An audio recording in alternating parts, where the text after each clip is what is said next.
Bonjour, je m'appelle Manel, je suis en 6e E au collège CNDI à Tourcoing. Quels sont les inconvénients et les avantages d'un journaliste? Alors, les avantages et les inconvénients du métier.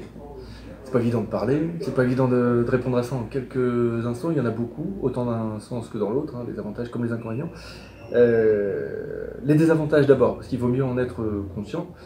Quand on est journaliste, on travaille beaucoup. On fait pas toujours le même métier, on fait pas toujours avec les mêmes revenus. On n'a pas toujours le même salaire, quel que soit le travail, même si c'est toujours un travail de journaliste.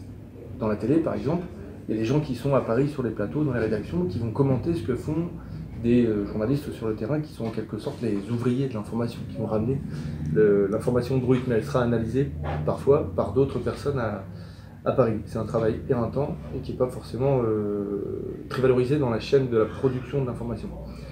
Euh, voilà. Sur le caractère d'urgence, on est beaucoup concurrencé entre médias, entre différentes entreprises de presse. On est aussi concurrencé par les réseaux sociaux. L'information, elle tourne très vite sur Twitter, sur Facebook, et c'est pas forcément vérifié sur ces réseaux-là. Nous, journalistes, on doit vérifier l'information qu'on diffuse. Ça veut dire qu'on doit croiser les sources, on doit passer énormément de temps sur le terrain à vérifier ce qu'on nous raconte. Quand on est concurrencé par les autres, on doit aller vite. Ça peut être un peu frustrant sur la façon dont le résultat est annoncé à l'antenne ou sur le site internet.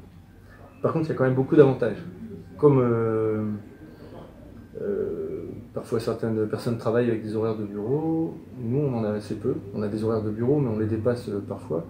On travaille le week-end, on peut travailler le soir. Quand les gens sont au bureau, nous on est sur la route ou sur le terrain, ça aussi c'est appréciable.